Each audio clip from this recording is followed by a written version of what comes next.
It's great having you with us here for the first session of our April 3-part series, all on assessment and feedback, covering all of your bases. So tonight's opener gets you warmed up to use performance assessments with your students, and will provide feedback to help you, and it will help you to provide feedback so that you can help your students grow in their language proficiency. Now, the focus on next week's session, which is April 20th, will be all about rubrics. And then finally, we'll wrap up the series on April 26th with translating rubrics into grades, as we encourage collaboration and discussion with other teachers on best practices with using rubrics. Now, just a little bit of business here. We are hoping to get some feedback from you all at the end of our session. So we're going to actually give you our exit survey ahead of time before we get started, just because we're always, rushing to get all our information in towards the end. So we're just asking you kindly to open up the exit survey, leave it on your screen, and maybe revisit it at the end with us. So we absolutely want to give you the best possible professional development that we can, and your feedback would really help us out. So thank you. All right, so Amy is going to be manning the chat this evening, and she'll answer any questions, and she'll also be providing you some links as we go along. So here's our game plan for tonight. So we'd like to provide you a bit of context for assessment and feedback by noting how they're grounded in the ACTFL core practices. Next, we'll share some important aspects of assessment and feedback before inviting you to reflect on your current practice. And we hope that you'll be able to take away some ideas and strategies that you can incorporate into your teaching. So to help us along the way, we've created a workbook for you to use to note important takeaways from our session this evening, and you could refer back to it as needed. Now, you may even want to use parts of this as a basis for PLC discussions within your own school settings. So what you see on your screen is a tiny URL and a QR code to that will link you to the workbook. So we're just going to give everybody a moment to go head over to that tiny URL. And when you get to the workbook, it's a PDF. So we just ask that you download the PDF and then open it on your device. So if everybody could just take a moment to do that, that would be great.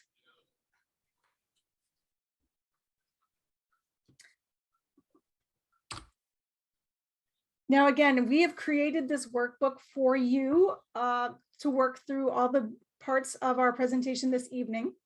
And like we said, we just want to make sure that you are downloading that PDF once you open it using the download arrow button on the top right. And when you open it on your device, it'll actually allow you to type right in the grade boxes. So you can use it digitally if you'd like. All right, so now we're going to get into this. Now, you're probably thinking, what do assessments have to do with a field of dreams? Well, that famous line from that really wonderful movie that we all know, if you build it, they will come. You may think that this is completely out of left field, but metaphorically, we can think about it in terms of creating an environment where our students feel comfortable communicating in the target language. And if we, as teachers, build that, our students will come, just like the ball players did when Kevin Costner's character built his field. So we're going to talk about this in just one aspect of a proficiency-based classroom tonight, but it is a big part of what we can do to make that transition. And this is all about implementing performance-based assessments, which are going to show what our students can actually do with the language. Now, assessments are important, and for many of you, they're probably a requirement. When we create and design our assessments so that our students can apply what they've learned in a way that's meaningful, relatable, memorable, and fun, our students are going to be way more motivated to want to do well. So in our movie, Field of Dreams, Kevin Costner's character fears growing old without achieving anything. And as a teacher, my biggest fear was having my students leave my classroom without being able to communicate in Spanish. So as language teachers, we must aim to build a proficiency-based environment around the core practices, and by calling all of the right plays and building a foundation based on proficiency, including using performance-based assessments and giving appropriate oral feedback, our students will leave our classrooms prepared to be able to communicate in the real world. Now, we may not all be from Iowa or well-versed in the game of baseball. In fact, I am not well-versed in the game of baseball. I'm a football girl through and through, but we can strive for this goal of building that proficiency-based environment around these core practices and really hit a grand slam. So we're going to take a closer look now at these core practices that ACTFL says that we should be centering our world language instruction around, with an eye toward assessment and feedback. So ACTFL's core practices play an important role in how we design and implement performance-based assessments and provide feedback to support students' proficiency growth. Performance assessments and feedback are rooted in these core practices of backward design, using authentic resources, providing oral feedback, and creating oral interpersonal tasks. Performance-based assessments also allow us to gauge the extent to which students can use the language in meaningful ways. There are many benefits to using performance-based assessments over traditional ones. For one thing, it shows what students can do with the language. Students complete a variety of tasks in the various modes of communication to show how well they can apply their knowledge by using the language in real-life contexts, and also helps you as the instructor to assess where your students are and how you can plan accordingly. Backward design. It emphasizes planning instructional units and lessons with our end in mind. So if you're fairly new to backward design, or it's been a while since you've thought about it, I do recommend checking out our January webinar series, which focuses specifically on backward design and unit planning.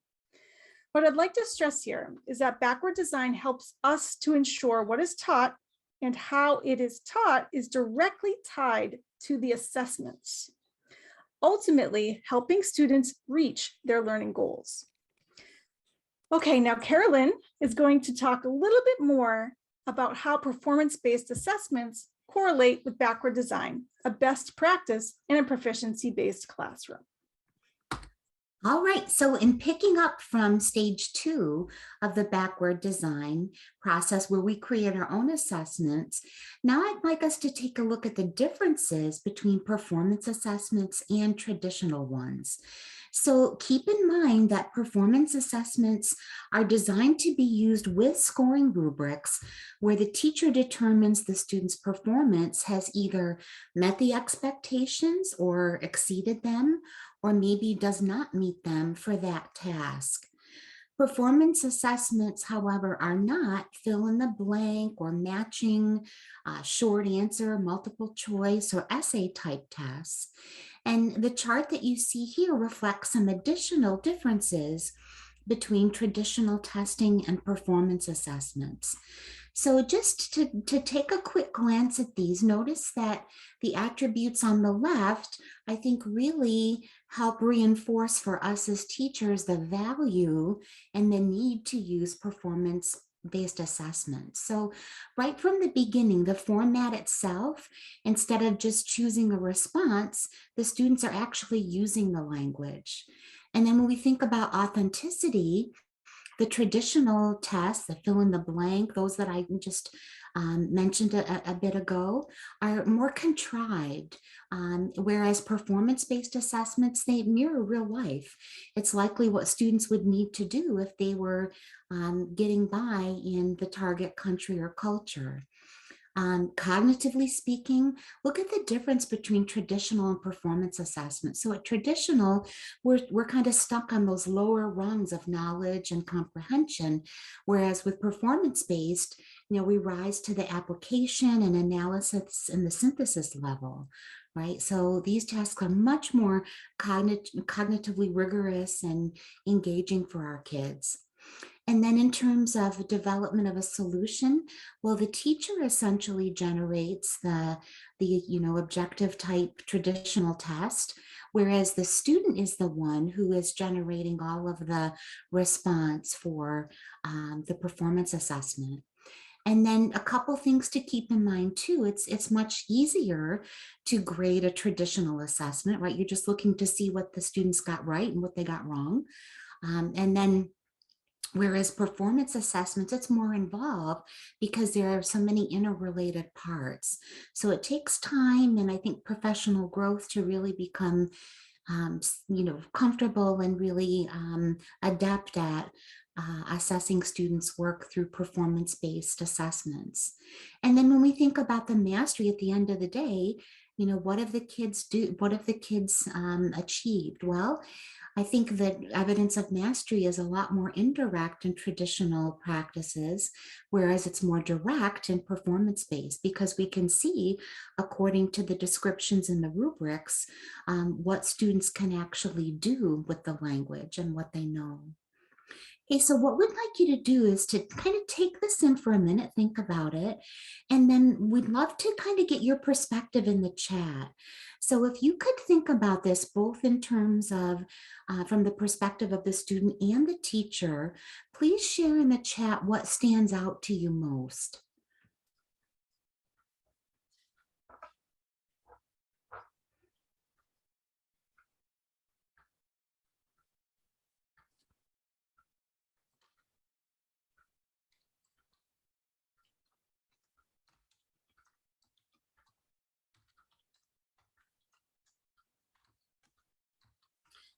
Right. Does anybody have any thoughts or ideas on traditional assessments versus performance assessments in terms of, the perspective of the teacher and the student?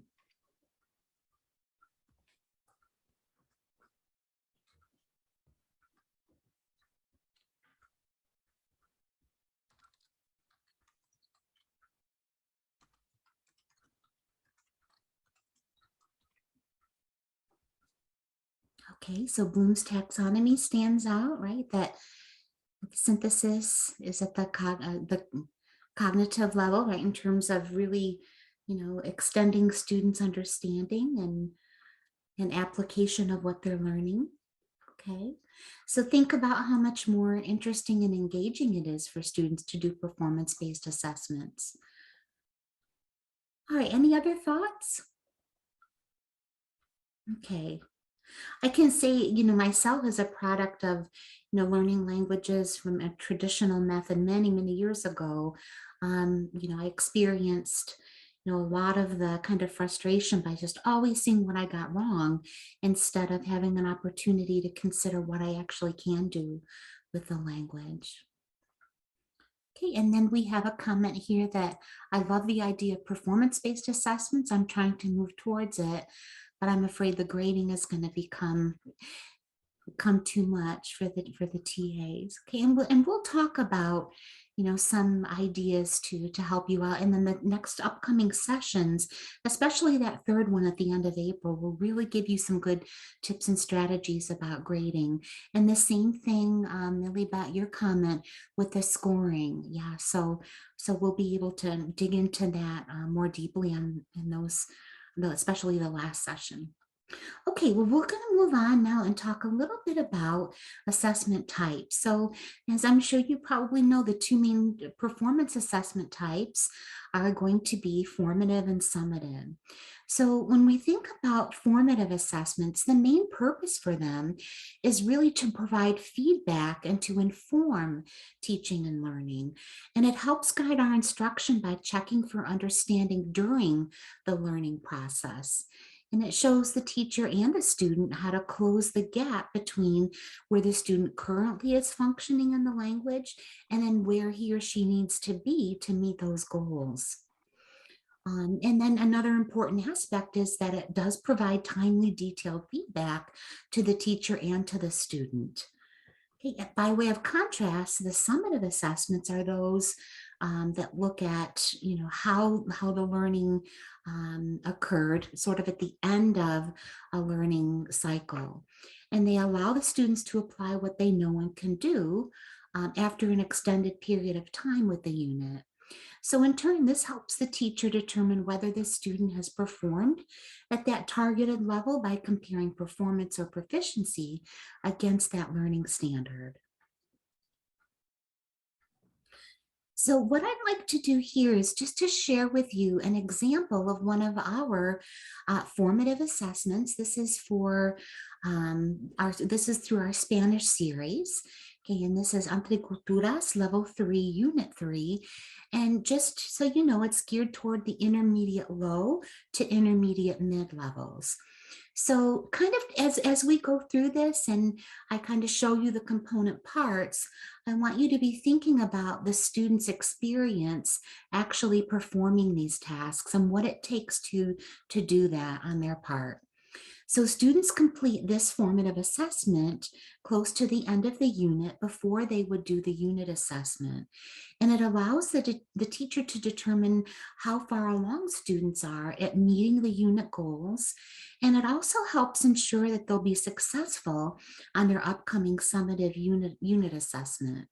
And you don't necessarily need to have students complete each and every one of these steps of the formative assessment. You can pick and choose the steps that would most benefit your students, differentiating according to their needs. But bear in mind that having students do all of the tasks will allow them to have a more complete experience of the task types that they might see on the summative assessment that would be coming up. So I like to think of it as kind of a dress rehearsal or a practice run for a live event. So the context here is that the local school elementary administrators are organizing a health fair for Hispanophone students and their families to help promote a healthy, active lifestyle. And they're asking you and your classmates to volunteer to share information about physical fitness activities. So I know it's probably pretty small to read, so I'll just kind of narrate a little bit for you. In step 1, students are doing an interpersonal communication task to discuss what they've learned about maintaining a balanced lifestyle and to encourage parents attending the health fair to help their children be more active. And then once that's completed, they go to step 2. And this is an interpretive reading task to glean information from a website about physical activity geared toward children.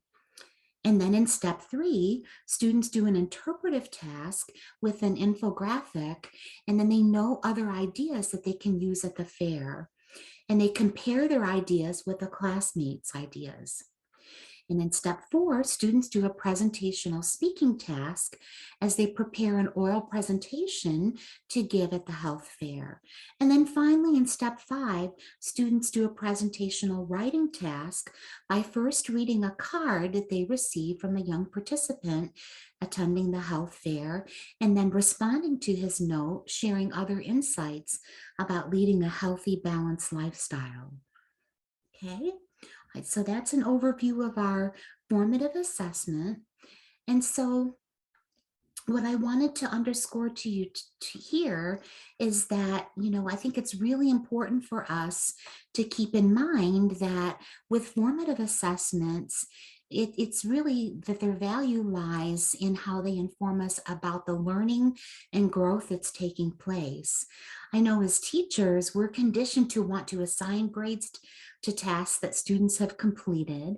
And although it might be a challenge for some of us to try to move away from giving a number grade, I invite you to consider not giving grades for formative assessments whenever it's possible.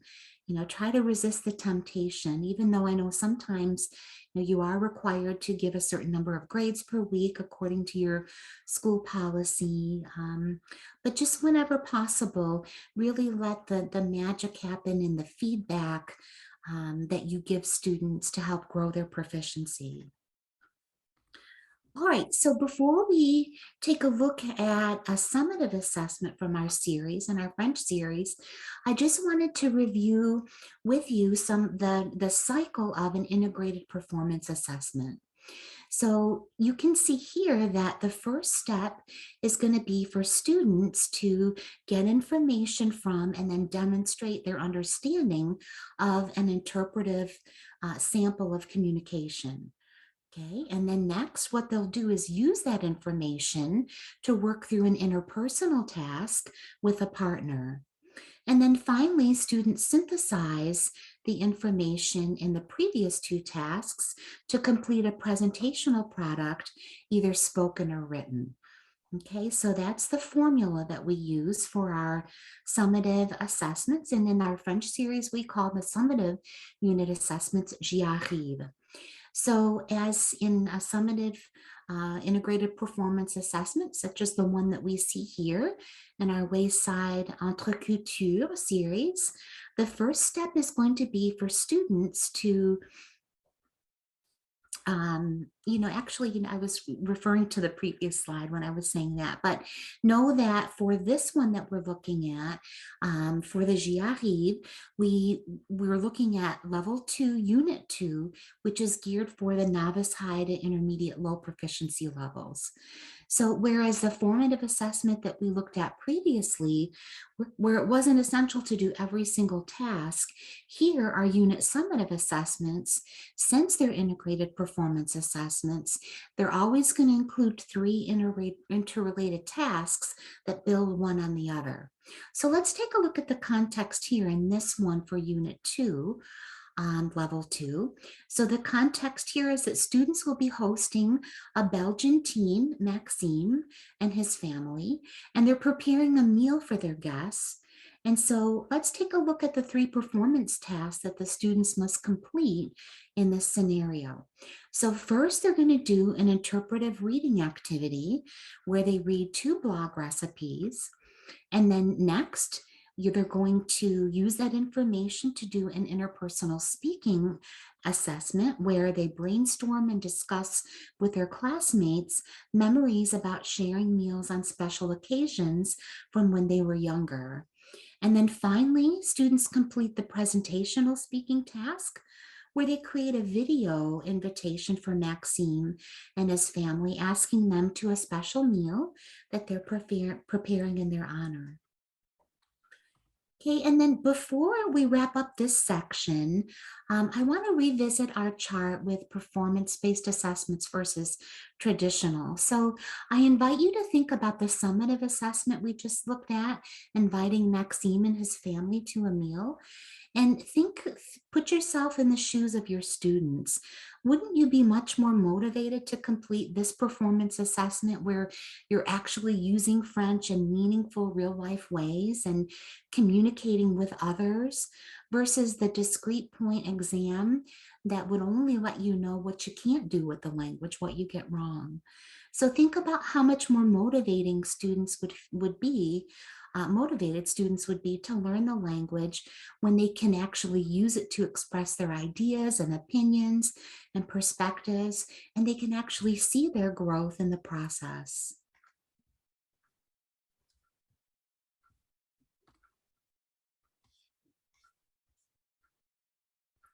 And then know that if you want to catch more about our IPAs and just in general using integrated performance assessment, you can go to our professional development site and take a look at our February webinar series. There's some great tools there that can help you grow your own ability to plan integrated performance assessments. Okay, and then giving appropriate feedback to students promotes ownership and builds confidence as learners can identify their areas of strength and areas in need of improvement. So learners can use formative feedback to reflect on the changes they need to make to enhance their language performance, leading them to higher levels of proficiency. And very importantly, let's not lose sight of how formative assessment feedback is a fabulous tool for teachers to help us reflect on our own teaching and to ensure that we are anchoring our instruction in backward design. Now, as teachers, when we think about providing appropriate feedback, it's important to consider both the variety of feedback that we give our learners when we provide it. And most of us have probably been trained that when we grade student work, we need to put a number and a letter at the top of the paper. However, research shows that giving a number or letter can sometimes actually be demotivating for learners to do better and continue learning, even when it's a good one. Now, the research says that there is evidence that when we provide comments instead of a traditional grade, it's going to lead to improved learning for our students. So there's two types of feedback that most teachers give their students: corrective or proficiency-based. Now, I'm sure many of us give corrective feedback often, and don't get me wrong, it definitely has a place in learning and growth. But evidence has been shown that students can sometimes see corrective feedback as judgmental rather than helpful. This type of feedback, looking only at the mistakes that a student is making, is really playing into that deficit model. And often students don't find that getting only this type of feedback is encouraging, stimulating, or in any way building their confidence in using the language. So rather, we should focus our feedback on building them up by providing concrete strategies that will help push them to the next proficiency level. So with that, proficiency-based feedback is going to encourage students to interact with it so that they're correcting their mistakes and improving their language production. This type of feedback provides strategies that students can use to improve their proficiency. And it doesn't just focus on mistakes, but rather lets them know what they can do to do better. So here's just a quick example of what corrective feedback might look like. And I'm sure that we all do this without even thinking most of the time. So my student says to me in the target language, "I watched a movie last night." And just really quickly, me being the person that I am and the grammar person that I am, I might just quickly correct them and say, you watched a movie last night, right? And that's what we refer to as a recast. It's a type of corrective feedback. Now, but think about this. If my student says, "I watched a movie last night," was I able to understand what they said? Of course I did. They said last night, and they were able to communicate their message to me, even though they made a small error. So now think about it. If I tell that corrective, changing that verb for them right then and there, are they going to remember what I told them 5 minutes later? Probably not. So I really want us to think about and reflect on how we give feedback to our students in a way that's going to help them to retain it and be able to apply what you're saying to them. So one way could to be not only correct the student, but maybe direct them to go write it in their word journal that maybe you have kids keep throughout the year for instances like this, so that they can always refer back to a word journal of words and definitions that they want to remember and use later on. Now that's just one strategy found on these great feedback documents that we're going to share with you tonight. So these feedback documents are PDFs that we have adapted from ACTFL.org, and they're ideas from the Apple score descriptors. And basically what they have, there are 3 documents in the 3 modes of communication that give specific phrases and words that you can actually say to your students to help push their proficiency. Oftentimes teachers say, "I want to give more appropriate feedback, but I don't know what to say." So we put these documents together for you to help you out. So in summary, research says that feedback in general is most effective when it focuses on what is correct rather than incorrect, when you give specific goals that are slightly challenging, and when the assessment that you're giving and assessing what you're assessing your students on reflects the instruction that you give. And then another important question is, when do we give feedback? Well, the easy answer to this is as often as possible, keeping in mind that feedback should happen during the learning process as well as after. We must do our best to make time for meaningful feedback at every step along the learning process. So we are going to summarize a little bit. Now, we want you to walk away with something that you can do and apply right away. So the game-winning strategy when it comes to performance-based assessments and feedback, we want you to think about choosing assessments that show what students can do, not what they can't. We'd like you to try to use both formative and summative performance assessments to gauge progress, and provide lots of feedback focused on proficiency and growth. So we did give you a lot of information in a short amount of time. So we want to give you a little bit of time to just reflect and discuss. So we're going to ask you kindly to, you could look at these questions up on the screen right now, or look at page 7 in your workbook. And we're going to put you in a brief breakout room and just think about your current practices. Assess your current practice with formative and summative assessments. Think about how you give feedback, and think about what you want to try to do in your classroom moving forward, or what you want to learn more about. So Amy is going to make a couple breakout rooms, and we're just going to have a short little discussion, and we'll bring you back before the 8:15 time limit. And if anybody would like to share out, we would love that and welcome that.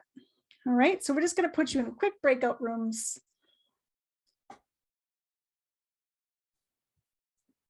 And we'll see you very soon.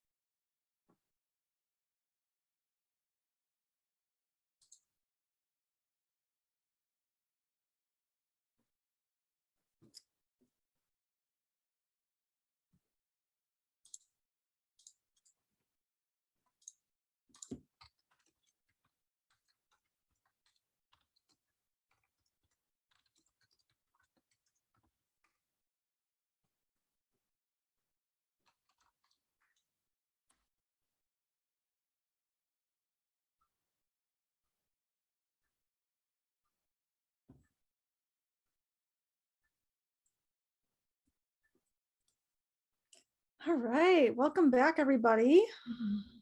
Thank you. Hopefully you had some good discussions. And we just have a couple minutes left. So if anybody is willing or would like to share any of the things that came up for them in their discussions, either on the chat or you could unmute yourself, by all means, we'd love to hear how that discussion went. I feel like in my group, it is what I put in the chat, which is like, how much time is it actually going to take, you know, to correct doing the IPAs? Because for me, I mean, I have grad student teaching, you know, most of the beginner classes, and it's kind of, I'm trying to get rid of the book and just, you know, be performance based and task and all that.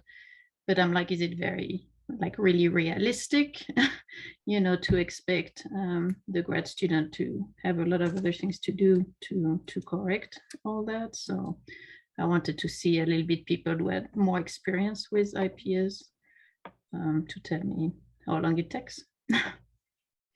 Well, so definitely we hear you. And, you know, we've had this question asked to us by many teachers in many different fields, many different levels.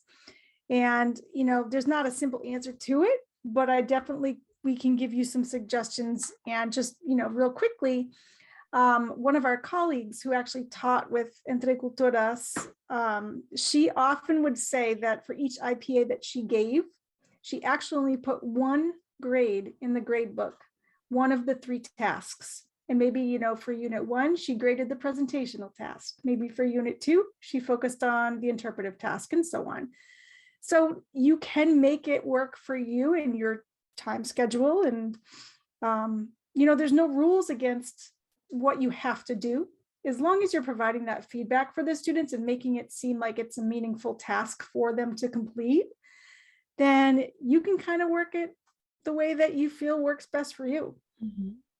And like Carolyn said, that's a lot of what our next two sessions are going to focus on this month. So hopefully you could join us then. And if you aren't able to make it, we do record the sessions. So maybe you can come back and take a look at the recordings. So I have a question about your rubrics. Do you use the ACTFL based rubrics, or because it has to be some consistency, right? In terms of how, if we have different teachers teaching the same levels. They do follow the actual performance descriptors, right? And so, our summative assessment rubrics, for example, are going to be designed to align with the content that the student is, the tasks that the students are tested on. But yeah, all of our resources are aligned with the ACTFL standards and performance descriptors. And, so it's important to us that we see that consistency across the board. For students to understand what the expectations are, and for teachers to apply them, across the proficiency levels appropriate. Right. Because you need to, articulate through. Exactly. Yeah. Okay. That's because I think my district is going to buy your books. I'm in Livingston, and for me, it's exciting that you have everything ready, for the IPA, so I don't have to start thinking about all the things that I would have to put together, and that's in real time, right? So if you do change it, it actually loads the latest module. Is that correct, or is it static? Well, it's static, but what gets updated are, the way that the learning site is configured, and the functionality to make it easier for you to use based on the feedback that we get from teachers in terms of what they'd like to see. Okay, thank you. Mm-hmm. All right, so we would love to have you with us for the next couple sessions as well, because we're going to continue this conversation. So to be mindful of your time, we want to keep our 45-minute webinar at about 45 minutes, just a couple extra minutes. Sorry, we went over. But again, if you could just take a moment to complete our exit survey, we would be so grateful. We definitely want these to be meaningful and helpful for you moving forward. So any support you could give us in that and letting us know, that'd be great. And then just a reminder, we have the next webinar coming up on April 20th at 7:30 p.m. Eastern, and that's all about rubrics. So you can get a lot more information about translating a rubric and trying to figure out exactly what the best way to use one is. And finally, if you would like to request a certificate of participation for this evening, you can fill out the form on this tiny URL, and we will get a certificate to you. Mm-hmm. And with that, we would like to thank you so much for being here with us tonight. Good discussions. We're happy that you want to learn more. And these are our email addresses, and we mean this wholeheartedly. If you have any questions after tonight about Wayside or about using performance-based assessments or feedback, we absolutely would love to hear from you. So feel free to email us at any time. And we do look forward to seeing you hopefully on the 20th.